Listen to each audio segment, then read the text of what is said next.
Hello, everyone. Welcome to FinBox FinTech Verse, our series of exclusive webinars where we delve into the world of credit, underwriting, risk, and more. Today, we'll meet practitioners and experts from the digital lending space and understand what are the best practices, insights, and trends regarding this one topic that has captivated us all. It's a topic that keeps regulators up at night. It's the topic that keeps lenders on their toes, and it's a topic that risk professionals discuss day in, day out, every time they meet each other and at these conferences. So the discussion today is going to revolve around fraud and basically from a lens of underwriting and decisioning. We will look at what is happening in the industry when it comes to fraud. How is it evolving? What are the various ways in which fraudsters are now trying to outpace lenders? And what are the ways in which lenders are trying to catch up and be one step ahead as well? So let's get started. A very warm welcome to our guests and thank you all for joining in. First, we have Mr. Ajay Kanth, who is the head of fraud control and management unit at Aditya Birla Capital. He's been a luminary with decades of experience and expertise in sharpening decisioning, intelligence, as well as fraud prevention at Aditya Birla, and we would learn from his experience. Second, we have Mr. Shivam Mishra, who is the VP of Risk and Analytics at InCred. He has also done a lot of pioneering work in underwriting policies, digital lending, and dynamic decisioning. And we will understand more about the retail side of it, how it kind of works from a retail perspective from Mr. Shivam. Third, we have Mr. Rajat Deshpande, who is the CEO and co-founder of FinBox. Rajat comes with decades of experience in building credit workflows, fraud prevention systems, as well as platforms that are helping lenders save millions in potential fraud losses. So we'll love to hear from Rajat what he's seeing across the industry, how this thing is evolving, and what are we trying to do at FinBox to kind of solve for it. And then there is me. I am Mayank Jain. I head marketing and content at FinBox. For today, I'm the host, and as well as you can think of me like a curious industry observer who will just pose questions to these guys and have them answer and simplify this entire issue for us. And hopefully, by the end of this session, we'll get an insight into the problem of fraud. What are the emerging solutions? What are the technology as well as process plays that are evolving around the world? Let's get started. My first question will be to Mr. Ajay. Sir, as an expert in this industry, as somebody who's been doing this for years, how do you think that fraud tactics now evolving in India's digital lending ecosystem? What are what are the ways in which you are seeing a surge in identity fraud, synthetic profiles, mule accounts, and how are you looking at it versus in a way of balancing risk versus growth?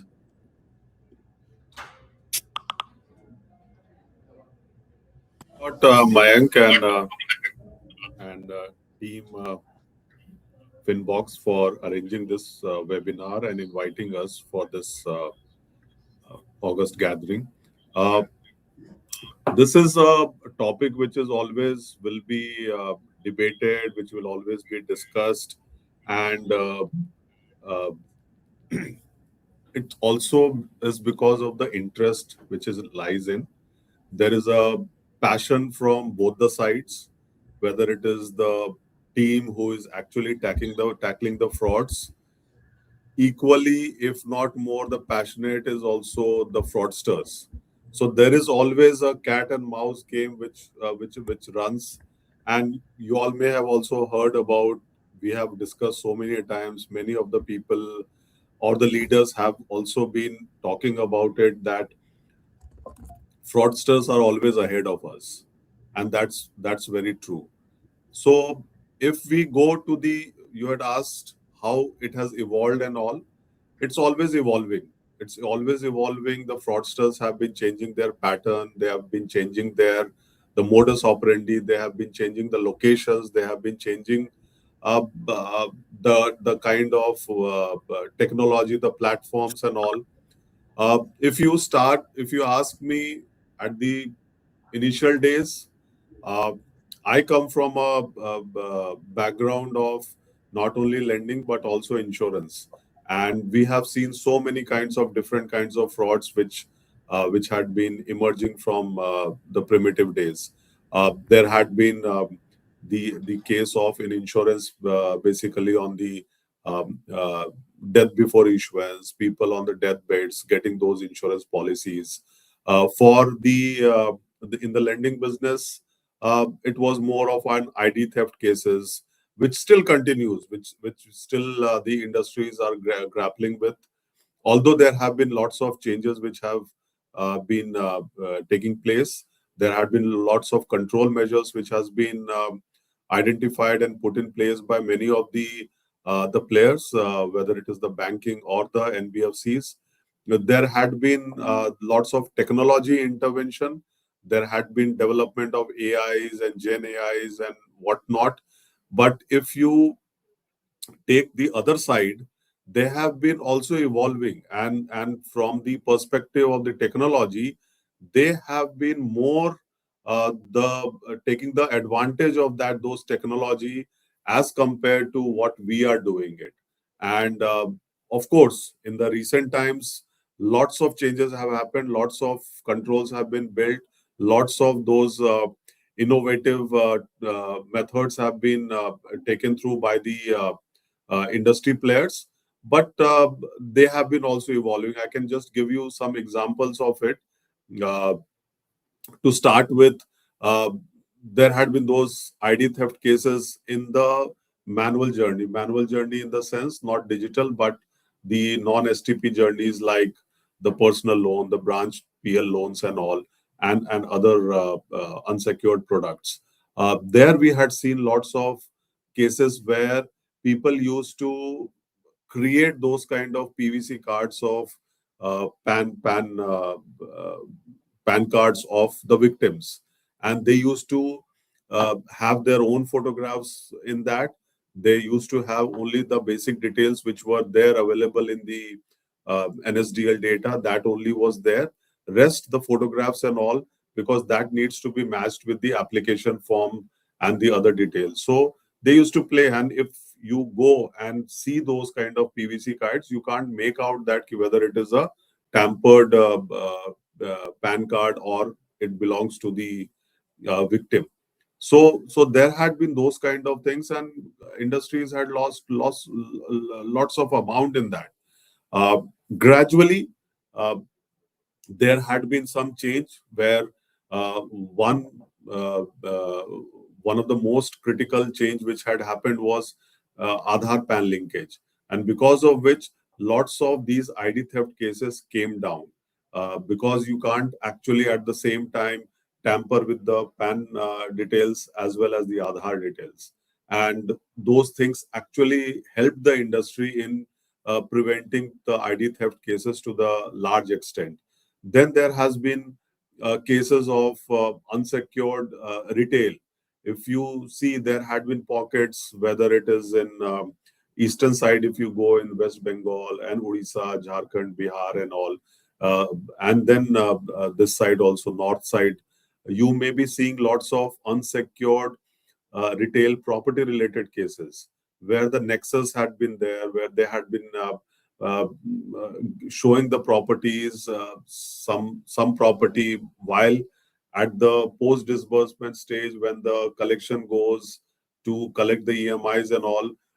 During the initial phases, they pay the EMIs, but after 5 months, 6 months, uh, that is stopped, and thereafter when the team goes there, uh, they don't find those people, and later on when the properties and all those things are to be taken into custody, or because those things have been mortgaged, you find that the property which was shown is totally different from what it is currently there.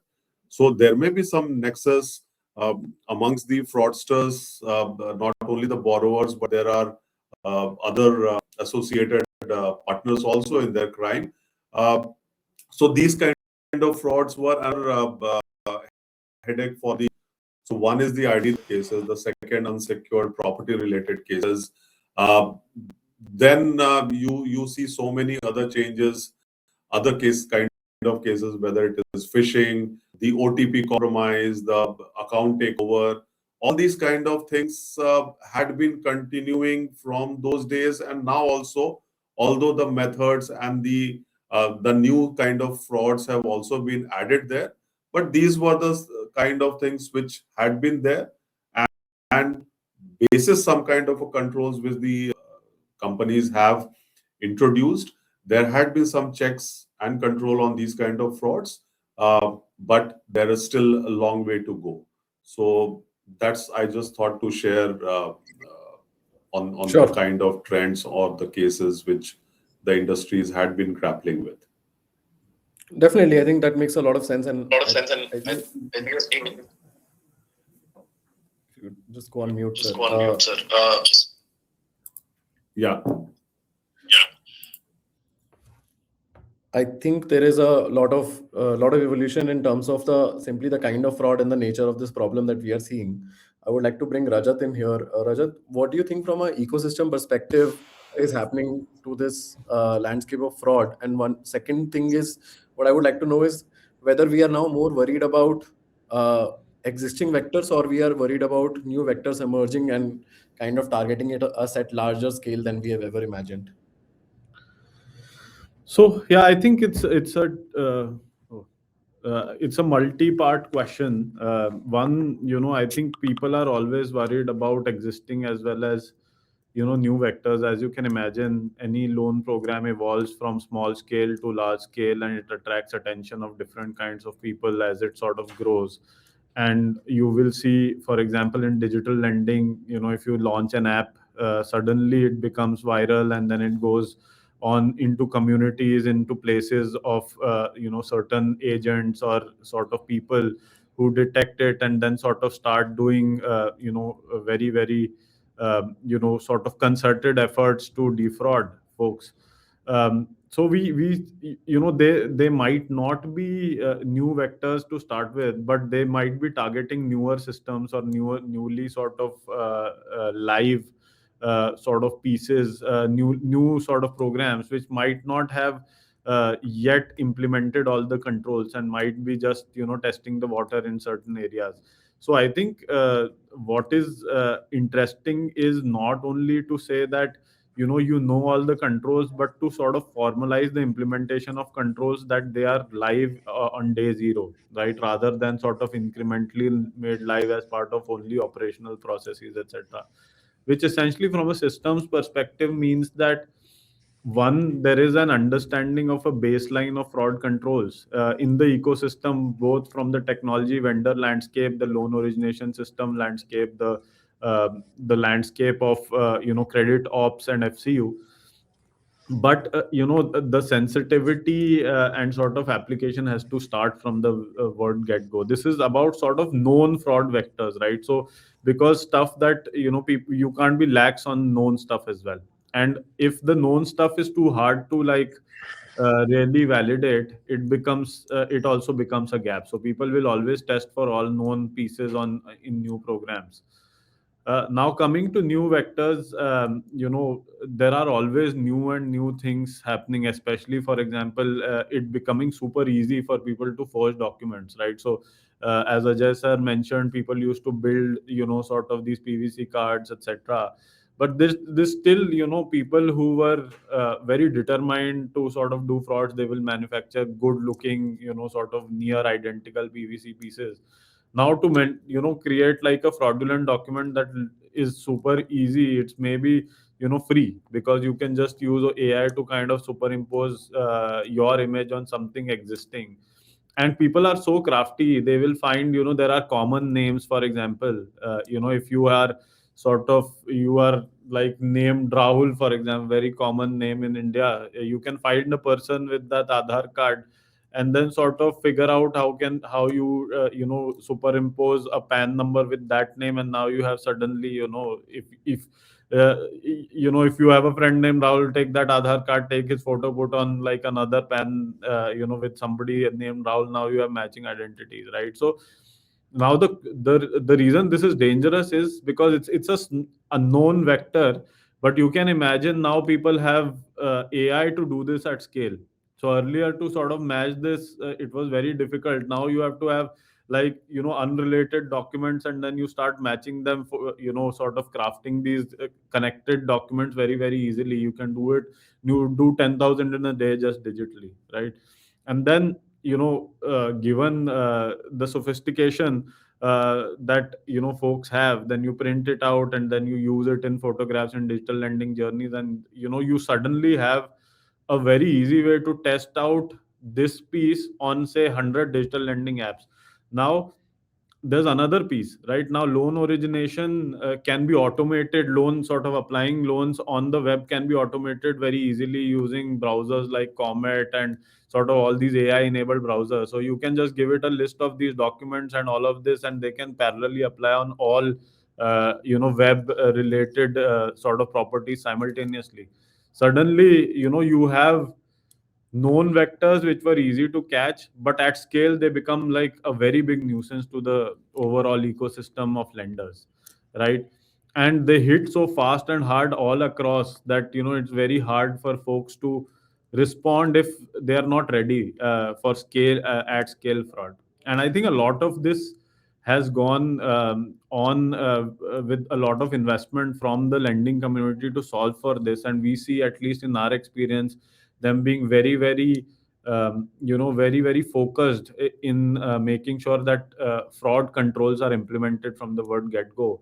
But I think that this education for anybody who's building a new digital lending loan application or digital lending program needs to be out there in terms of training, in terms of industry sort of industry outreach programs, etc. It's very important. And this is about supercharging existing sort of vectors with scale using AI, but then there's also newer stuff that keeps coming on, right? So there are data sort of websites, government websites or others, where there are data sort of is not that protected, so people scrape all this data and then figure out all of these details, then they sort of hit it, and people keep plugging these holes, but there are a lot of these that keep coming up, and then people sort of have a lot of these dark data stores. So this is like a landscape where it's accelerating very fast in terms of scale and sophistication. And industry partnerships between lenders and technology providers collaborating together will go a long way in sort of helping to ameliorate this. And one last very quick point is that we work with a bunch of lenders. They want to collaborate today to sort of stop frauds, but there is no clear regulatory framework for the lenders to actually collaborate amongst themselves, because it might involve sharing certain data that might fall under DPDP. It might cover people under CIC norms, etc. So fraud related collaboration amongst lenders, I feel, needs to be codified and sanctified by the regulator, so that people can really help reduce this overall at the systemic or at the entire financial services ecosystem level, rather than sort of dealing with it at sort of individually. Because India is a great technology ecosystem, very collaborative fintech and lender ecosystem, and I know that a lot of people want to collaborate, but just that people are not sure as to if it will fly regulatorily or not, or is it sort of compliant with privacy regulations, etc. So I think I'll leave it at that, but it's a very dynamic landscape, very very fast evolving. As a technology problem, it is a very interesting machine learning and technology problem. As a regulatory piece, it is a very interesting collaboration and sort of regulatory solution finding problem as well.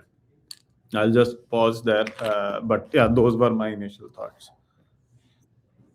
Got it. I think that was a very interesting overview of where we are, and I feel like now we have complicated the subject a lot more than we started with, and now there is a lot for us, all of us, to think about. Shivam, I would like to bring you in this and kind of get an insight of your experience at InCred and in general on how the landscape of fraud is evolving. And specifically, I would like you to kind of focus a little bit more on the solution part of it. Now we have discussed the problem. How do you think you're solving it? Are there things at a decisioning or a platform level that you are able to do to kind of curb this at the bud? So, as Rajat was mentioning, right, the fraudsters are becoming more and more sophisticated in nature, right? And right now, the kind of tech evolution that is happening with AI and ML, right? The AI is giving tools to these fraudsters to commit fraud at scale, right? So that is the level at which the fraudsters are operating, right? And the motivation level, as Ajay also mentioned, that these fraudsters have, it is unmatched, right? So they are in for making tremendous amount of money if they succeed, but if they fail, there's not a lot that they lose, right? it's essentially they lose nothing, right? So in this game, they only have things to gain, right? And that is a tremendous incentive for them to continue growing, right? In terms of systems that we are designing, I would like to quote the movie The Imitation Game here, right? In The Imitation Game, you see the reason why British were not able to crack Enigma was because they were using humans to tackle or to crack a system or a code which was designed by a system, right? So you can never, a human body can never win against a machine, right? And eventually they had to create equivalent advanced machinery to crack Enigma, right? The same thing is playing out in fraud, in the fraud landscape as well, where if fraudsters are using advanced tools and machineries to come up with more innovative ways of committing the fraud, the lenders also have to be equally innovative in terms of detecting and tackling those fraudsters, right? So I think that's the broad overview, right? We got to build the systems that not only proactively identifies the new attacks, but also design a system where we make ourselves least attractive from a fraudster point of view, right? So let's say if there's a fraudster who successfully managed to infiltrate the system, right, who was able to get in, got one loan, then there'll be a wave of attack that'll follow, right? Because it spreads like a virus, right? So you got hit by one guy, and then all of a sudden there are 10 guys attacking you, then all of a sudden there are hundreds of guys, and by the time you realize that there is a fraud hit, you are already down multi-crore rupees, right? So I think that's why there has to be a preventive system which is very agile, very proactive in identifying these fraudsters. And then once all of these things are taken care of, I think then it's very easy for you to continue growing your business. The other day I was having conversation with Mr. Prithvi Chandrasekhar, who's the CEO of the consumer finance business at InCred, and he had a very interesting thought about it, which is that if you're in a jungle and you are being chased by a bear, right, you don't have to run faster than the bear to escape death. You just have to run faster than the other folks that are running along with you, right? So it's not about you building a perfect system. There's no such thing as perfect system. You'll never reach there, because as long as you are evolving, the fraudsters are also evolving, their tactics are also evolving, right? So you just have to continuously keep improving so that you're better than most of the players in the market.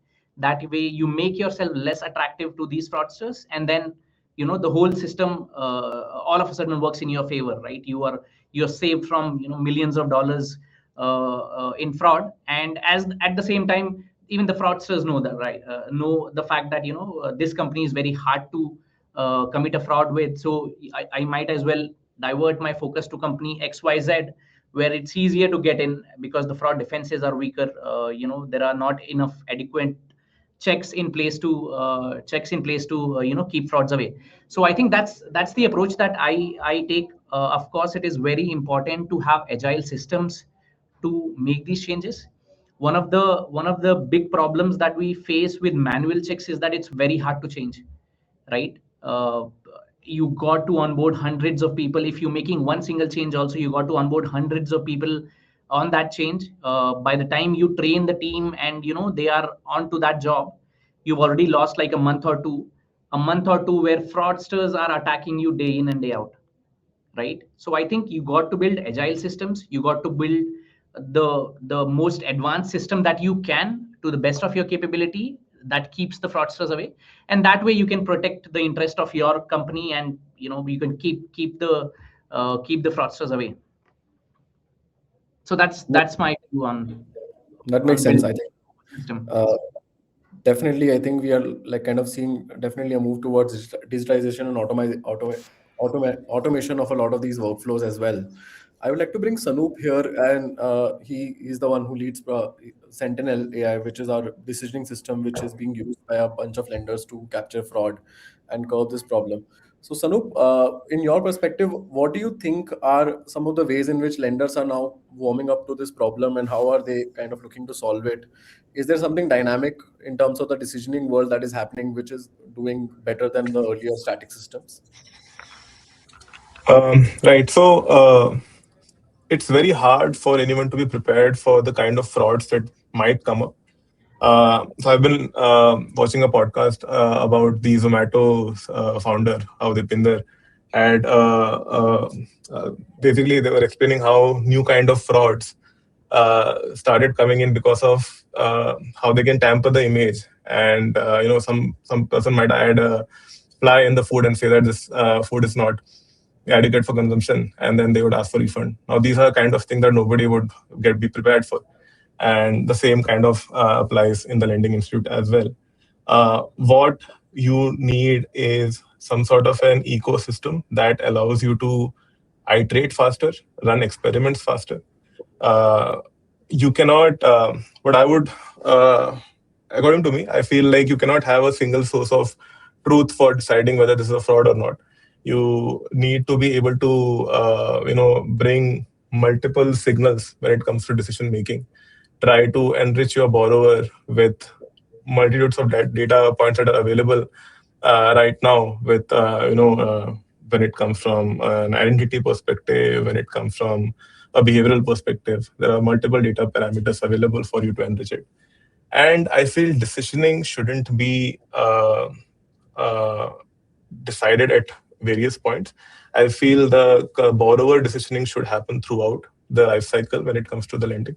It shouldn't just be after bureau I decide and then I don't have any checks in the future. So I feel, yeah, I mean it's a very hard problem to tackle. But what you can do is be prepared and have a system that allows you to experiment as much as you can.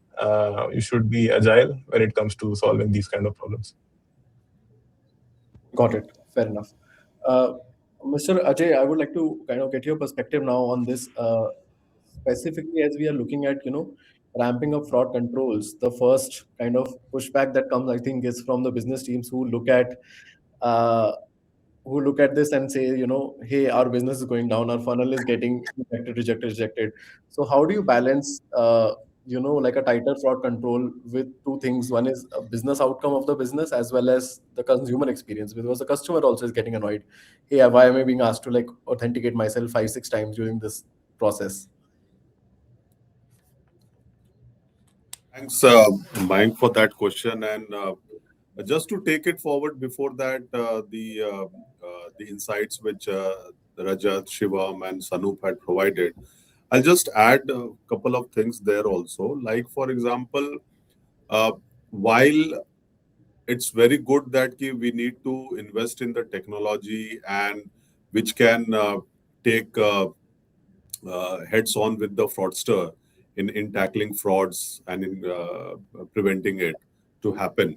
Sometimes in the pursuit of having those technology, what we forget, or what we have a goal in first place is we should have all the frauds controlled by the system. And sometimes, although it's a idea is very good, we need to go towards it.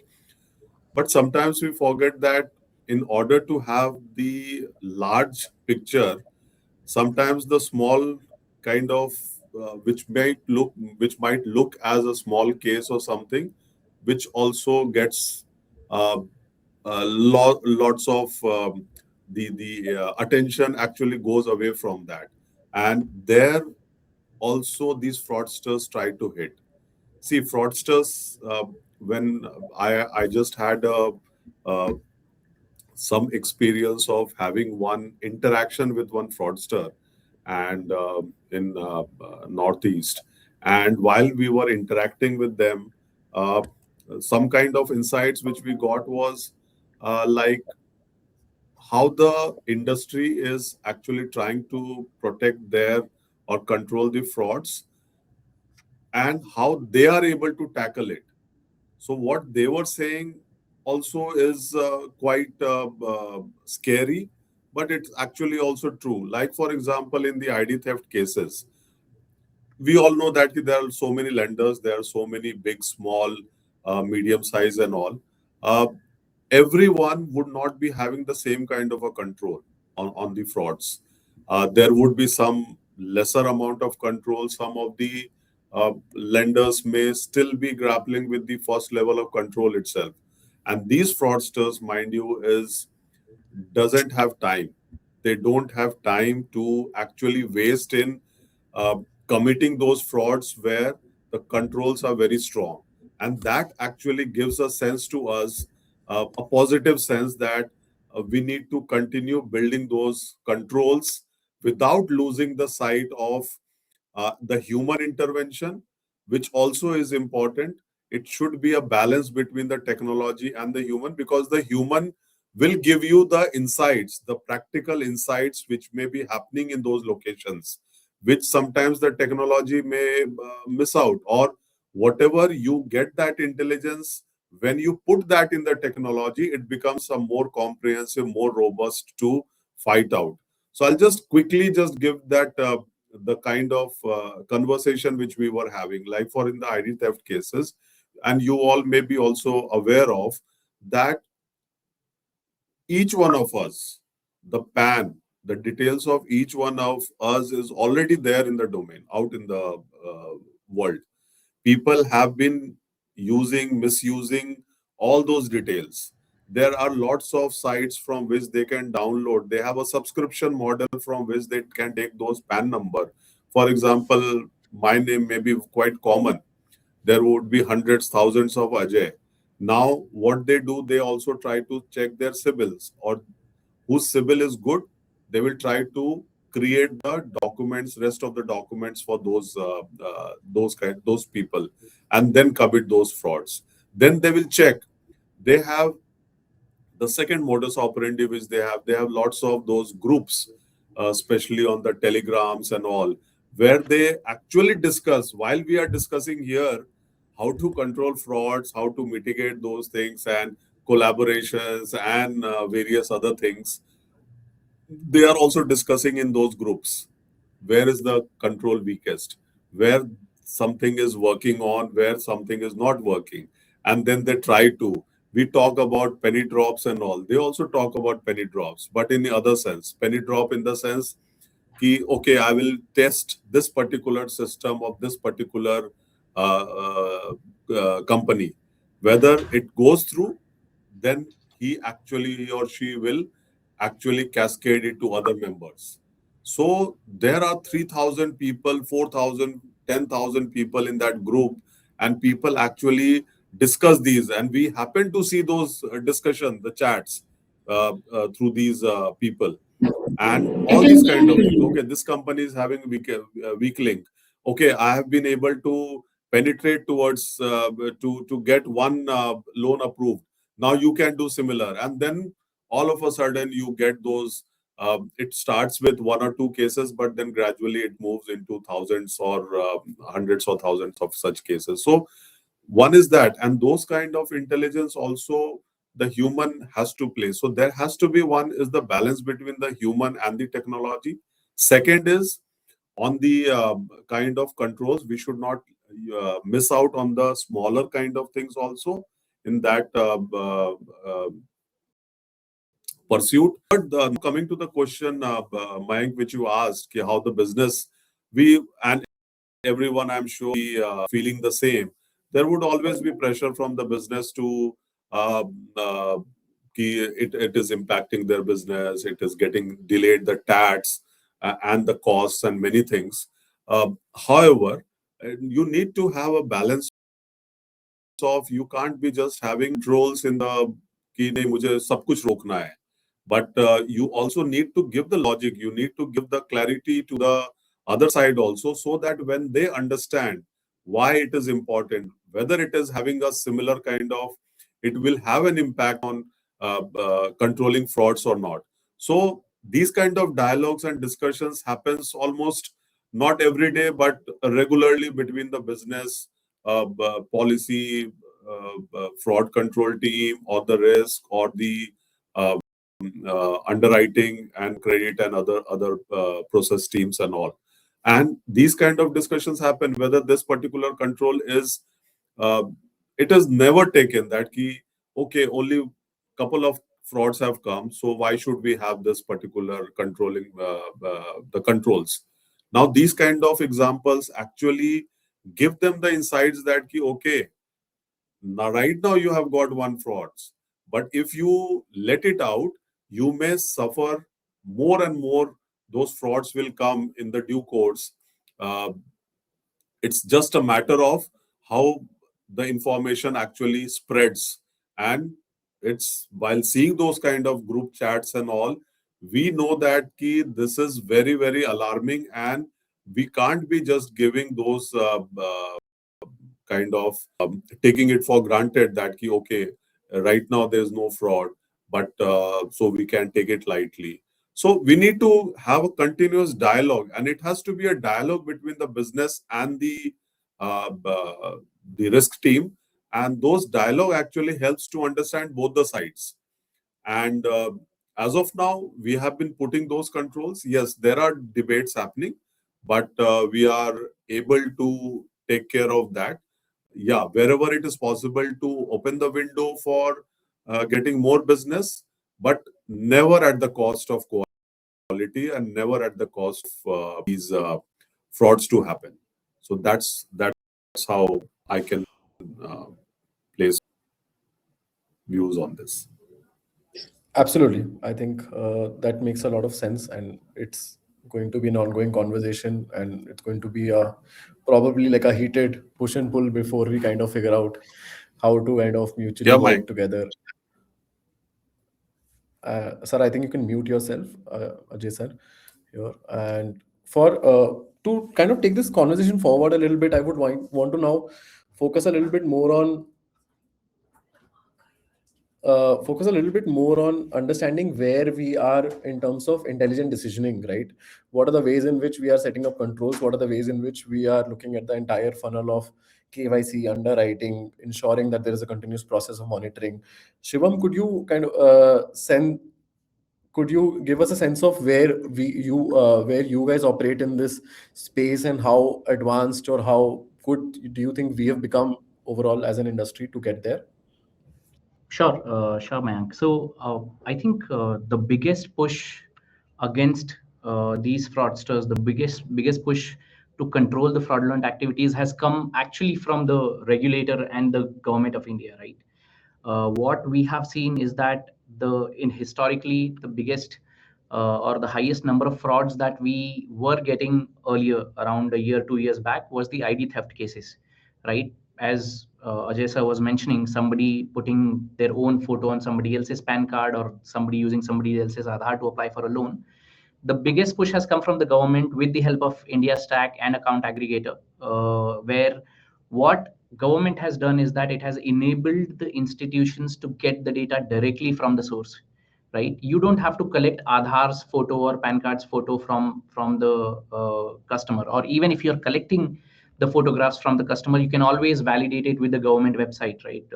For example, if you in video KYC, it's mandatory to collect the PAN card, the photo of the PAN card, but you can take the information which is there on the photo, match it with the Aadhaar to ensure that Aadhaar and PAN are linked to each other or not, and then Aadhaar you can get directly from the Aadhaar XML.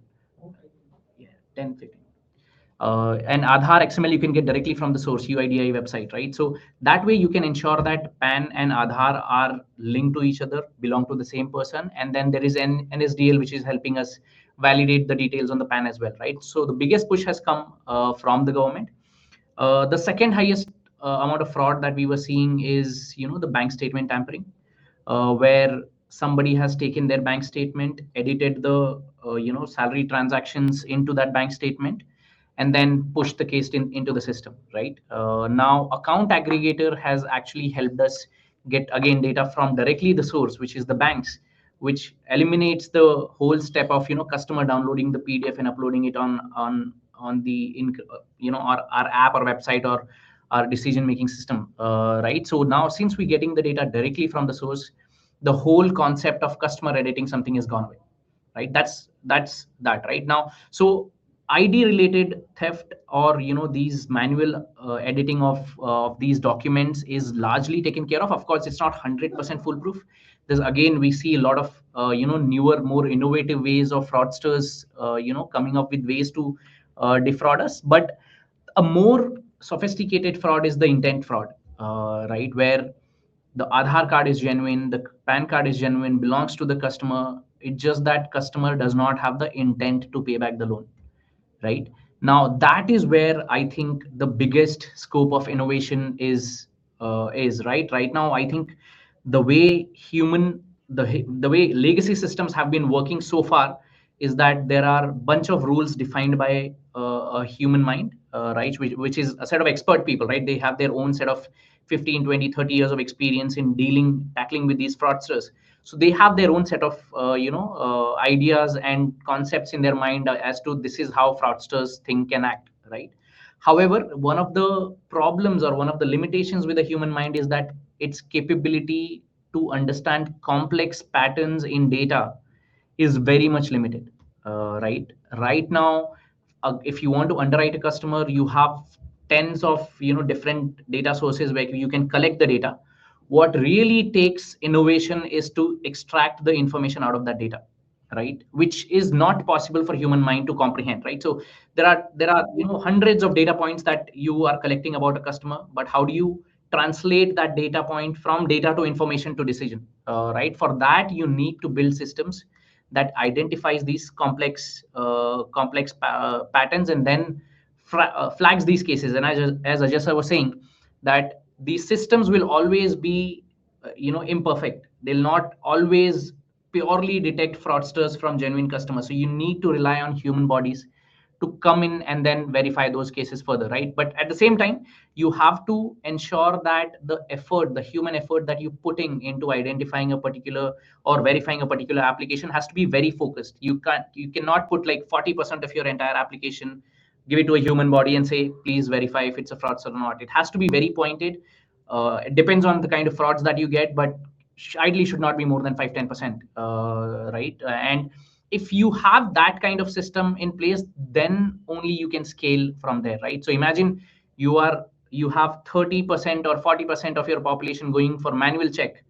Right now you're disbursing 10,000 applications. Tomorrow if you want to disburse 1 lakh application, you have to hire as many people, right? So that adds on to the cost a lot. It makes the system a lot less agile, and that's why you have to use the combination of system and a human body to come up with the right fraud defense, right? One of the examples I'll give you of the frauds that we have encountered, which is that customer gets a salary, and the salary is immediately transferred to a second bank account, right? Either all at once or in parts and pieces, right? Customer got like 40,000 salary, 10,000 for transaction, all the money out, right? Sometimes in the same bank account, sometimes in the different bank account. Now, how do you differentiate which customer is a fraudster, which customer is not? Because even a genuine customer, when he gets a salary, he's got to pay the rent, he's got to pay the credit card bills, he's got to pay the utility bills, electricity bill, the phone bill, right? So even in his case, the money will go out, right? So it's the pattern that we detect in the data, which is not possible for the human mind, but a machine learning or a AI solutions can detect these patterns where they can give you the probability of the guy being a fraudster, right? It will, of course, not give you a 0-1 flag to say this is definitely a fraudster versus this is a genuine customer, but you have to shift away from 0-1 decisioning to probability driven decision, right? And then use that probability to get a cutoff, and beyond which you get a human guy to come in and verify those details. So I think that's the kind of system that we have to push towards. The push from government and the regulator has already come in. It's now there are a lot of innovative solutions which are already available in the system, but I think more innovation has to follow, in order to just keep pace with these fraudsters, because they are innovating. So we should also keep innovating. Absolutely. I think that kind of sets us up for a very interesting conversation that I have been having with people whenever I meet them at these events and these conversations, is that there is a trend of what we are now internally what we call as continuous decisioning, or rather like a life cycle decisioning process, which kind of gets enabled when you have a platform where you are able to kind of do continuous checks on the customer. You're able to kind of verify them across the life cycle, where you're also able to do pattern matching across transactions and figure out behavioral insights and whether they are leading to some sort of a fraud indicator or not. And to kind of discuss more on this, I would like to bring Sanoop in. And Sanoop, if you could just guide us in terms of what does it take for lenders to kind of embed this kind of an intelligent system which works across onboarding, KYC, underwriting, disbursals, and then beyond as well. Right. Thanks, man. For the question. So I just wanted to add on to what Shivam and Mr. Ajay sir has said. In my view, the process involves 3 to 4 steps. First is around how well can you orchestrate your conditions or policies so that you can, as Shivam mentioned, build a probability score on whether the person is fraudulent or not. And again, since it's a probabilistic model, you have to build some sort of a layer that can adapt and improve the model. There has to be like a closed loop feedback system and a learning system, and there has to be something which is forward looking when it comes to risk. Once you have disbursed, let's say, a fraudulent case, what can you do to make sure you can set up your operations in a way that you can also adapt to the risk that you are going to um, uh, get in due course of time. So when it comes to orchestration, as I mentioned before, there are different types of data sources. Now, usually the models are built using 1 or 2 data sources, like usually like a behavioral kind and maybe like a bureau or the way they are transacting. I feel the data parameters that we use for creating this model has to be uh, more context driven on how the borrower is. Again, basis a riskier borrower will have a very different behavior compared to a person who is, let's say, in the upper bracket. Now, the models also has to evolve in a way that it understands borrower rather than just being a rule based kind of a system. And the way to make this sort of a model um, perform in the optimum way would be to have a very streamlined way of it adapting to the newer changes, or having a very solid closed loop feedback framework wherein you are getting feedback from your on field workers, any operational challenges that were highlighted, or because now, as you can see, when it comes to even KYC, as I mentioned, there are these deep fake assisted KYCs also coming in now. If there are these cases getting highlighted by the operational team, then okay, this is a customer behavior of this is a behavior of a fraudulent user. How can the model learn and adapt based on the various set of parameters that it has access to, right? And lastly, although we are focusing more towards identifying fraud, I think we should also call out on how can we adapt once we have, let's say, disbursed a fraudulent case. Now, again, as you mentioned, with account aggregator, we have access to continuous monitoring of, let's say, the transactional data that we get from the customer. So we can be notified well in advance that this particular customer is probably going to be default, and what kind of checks and bounds can I make sure that I bring it back to my adaptable layer, the model layer, to make sure it learns and it's able to filter these kind of users out better. Again, it's a very challenging problem. There is no 1-0 kind of an approach here. It again is a probabilistic based model, and the only way to make it better is to provide it and bombard it with as much contextual data it can. uh, yeah, these are my views about it. Got it.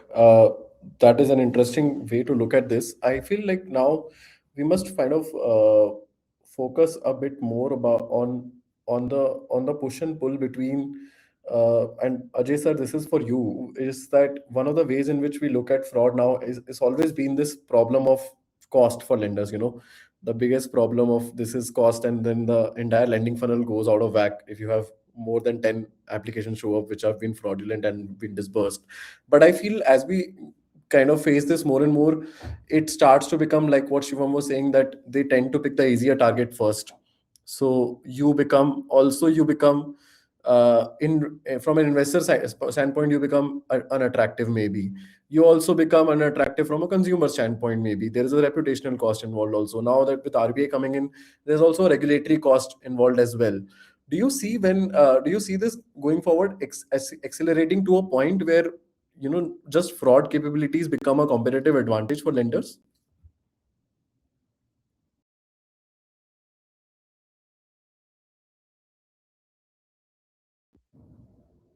So you don't. So, no, you are right, Mayank. So, see, generally, what Shivam and Sanoop had also been highlighting, there are various models, and while the lenders may be looking at enhancing their business and all, but you also know that if there is any one also a big fraud which happens, that takes away all the kind of, it actually impacts the PNL. It, and more than that, it actually impacts of the organization. So uh, we need to be mindful of that part also, uh, and that's where the kind of a collaboration which is required, and that's not an ideal situation which we all face. We have lots of pushback and pull and push amongst various departments, especially the business and the risk. However, uh, there had been some kind of developments, and with the help of the fintechs like you all, there had been lots of innovations which have been done in the field of fraud prevention, and we had also been witness to it. We had been taking benefits out of these systems, and since this is an evolving journey, there will be lots of such technology, lots of innovations, lots of upgradation, depending on what kind of trends which we are seeing in the frauds, that will help. For instance, in our system, we had been now working towards a kind of auto triggers, auto sampling of the cases. Not sampling. Sampling, of course, would require some kind of a human leg also, but on the onboarding journey, if we factor, and there had been some solutions coming from the fintechs which are helping. We are in the first phase of that, and we are getting good kind of uh, uh, help on that, and we are looking forward to those things. So as the volume increases, as the TAT will coming down, uh, uh, it will also have a positive impact on the cost. So when you talk about the cost factor, key in the competition, as you rightly mentioned, in the competition, it's always there that okay, the other company is giving you loan in 10 minutes, half an hour. Why we are taking a day or two? So it becomes those kind of push will always come. Those kind of competitive kind of uh, uh, these kind of reasoning will always be given, and that's where also the need of kind of it's not only about sharing of the cases amongst the industry peers, which may have some kind of impact now coming of these kind of laws, but also towards what are the best practices, what kind of things, at least these kind of things can be shared amongst the industry peers, which also actually helps in putting more and more control on that over and above the technology which you are placing in your organization. Where, as I told, the system which we have put, there are other system which the CUG, the hunter is there, which also actually helps in some kind of preventing these frauds, giving some red flags. The early warning system, which now the industry, the regulator has made mandatory for organizations, NBFCs, to have it. That also will be helping, in fact, to at least properly arresting those frauds, which, to identify and then take those corrective measures and preventive and maybe punitive actions also as case to case basis. So. in a sense, with the help of the fintechs like you all, where we are getting the systems, when we have some kind of collaborations among the industry on the best practices, having those frequent discussions and all, and people should be open to share at least these kind of things like we are sharing here. Everyone of us are sharing their kind of how they are able to tackle it. These kind of discussions plus your human intelligence, as well as bringing those kind of examples, the trends towards to the business heads and the SMTs and all, and clearing and calling it out that what kind of things which we can prevent and what kind of things which can actually help in infusing more business. Like Mayank, I'm not sure whether you are aware or not, but I had a discussion with this FinBox team also that you all also should come out with some kind of a trends which are happening in various locations, because as you all know that these are evolving. These shifts actually they shift in the locations, they shift in their modus operandi, they shift in the kind of products on which the frauds can frauds they try to do. There are those kind of various income and those negative locations which everyone, I'm sure the companies have also been listing their negative pin codes and all. So while doing all these kind of things, if you all can also come out with some kind of a solution. I was talking about the heat map of India, where you can have which location, if you can zoom in and zoom out, where which location, if what kind of products the frauds are happening, what is the modus operandi, what kind of, so that will also give a signal ki, okay, these are the locations right now people can think of not doing business, but these are some kind of locations, some kind of where some products you can actually go all out and do those kind of business with less of risk. So all these kind of things can actually lead to your both improving your business, cutting down on the cost, as well as being assured of not having a zero fraud, but at least making it as difficult as possible for the fraudsters to commit. And that, if you are making it difficult for them, I can tell you that 95% of the times they will not come to you. They by that then they have already identified which company, which location they can commit those frauds without wasting their time and money. So that's my take on this. Got it, sir. Thank you for that. I think Shivam has something to add here. Yeah, man. I had a fundamental disagreement on the question that fraud prevention is a competitive edge.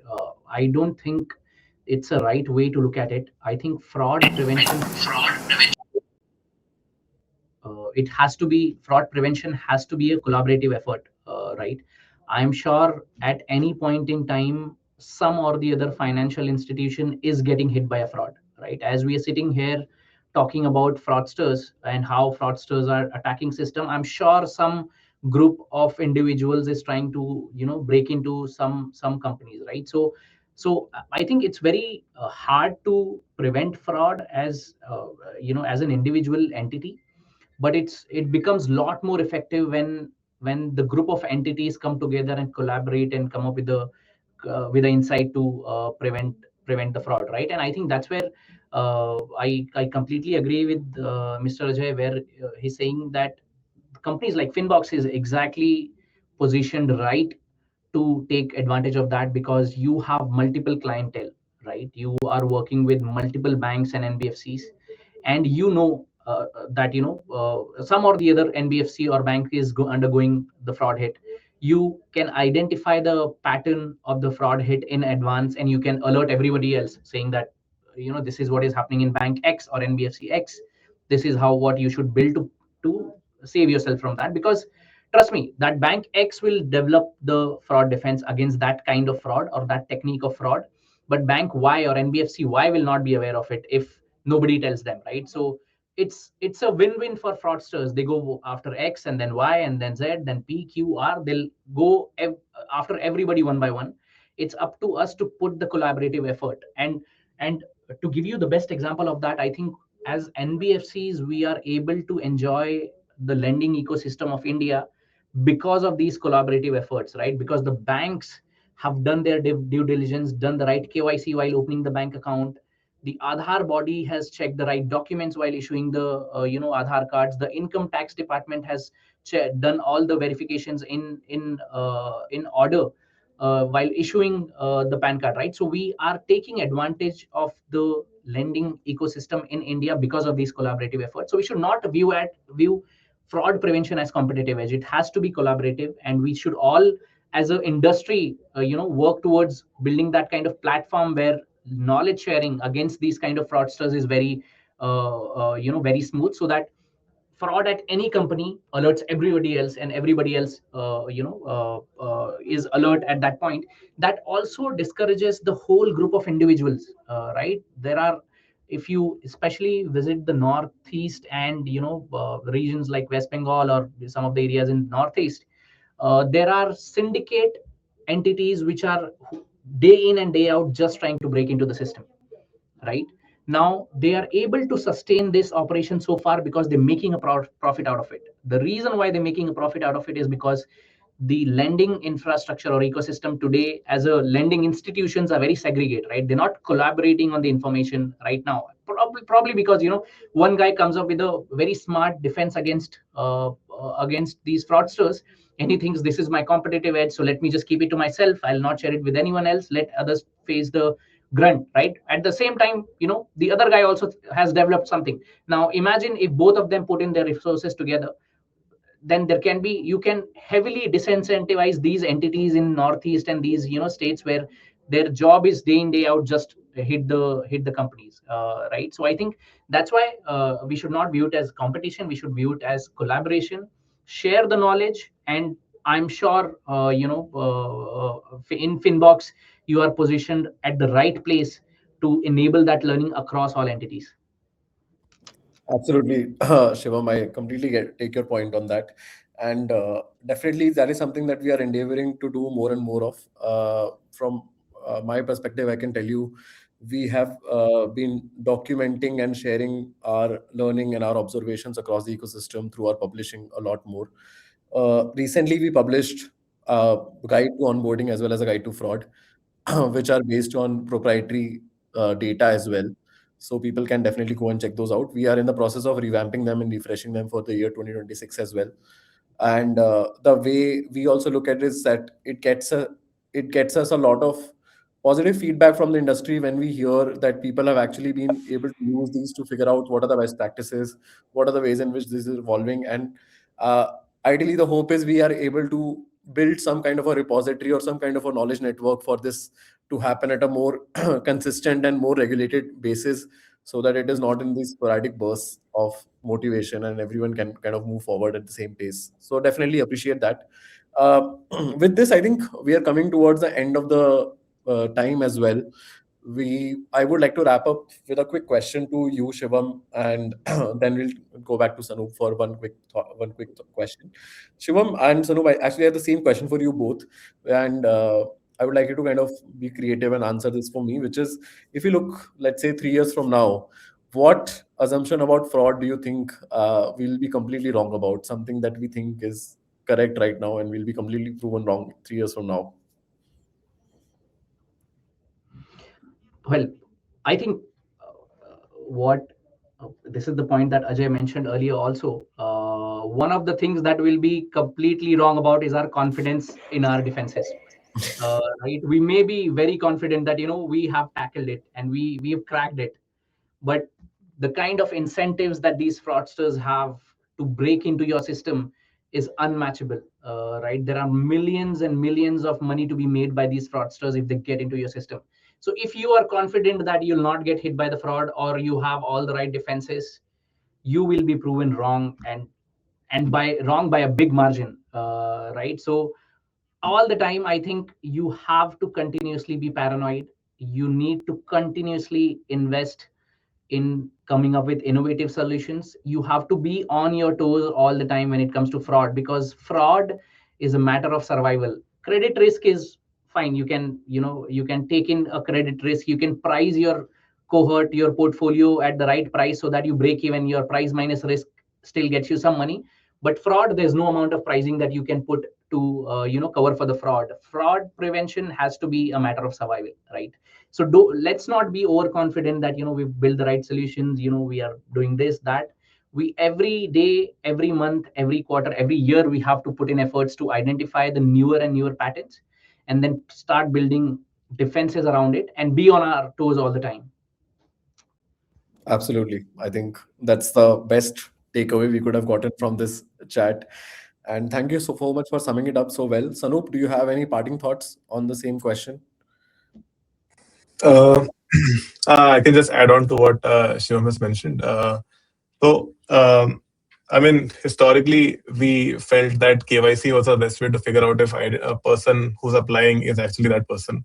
And now we have realized that, okay, then came mule network, synthetic identity fraud. So, same thing right now. I feel that having a lot of data helps us feel safe that we will not be tricked. But on hindsight, having a lot of data doesn't solve your fraud thing. It is actually how well we can correlate these data points to make sure that we can, have a hunch that, okay, this person might be fraud. So, I mean, the real problem was never data scarcity. The data was always there. It was just poor coordination of signals that is still a problem, I would say. The problem is that in lending, data has always been in silos, and for a solution that is very data rich and correlation heavy, you need to be operating um, in a way that all the systems can talk to each other, and you can derive insights from each system to make your net output better. So that's what I have in mind. I think that is great. In fact, that also brings us to the end of the conversation for today. Uh, it ends the chat, but I hope the conversation continues across the events, platforms, and publishing that we do at Finbox and beyond. Thank you to all the guests for being here and giving us your insightful views and industry insights. It's been a pleasure for me to host this panel. And thank you for all the viewers for watching. We'll be back soon with another illuminating panel on Finbox FinTechverse. And do do follow us and the guests on LinkedIn, and let's keep this conversation going and hope we can defeat fraud one day. Yeah. Thank you, everyone. Thank Yeah. you. Thanks a lot. Thanks a lot, Thank everyone. you.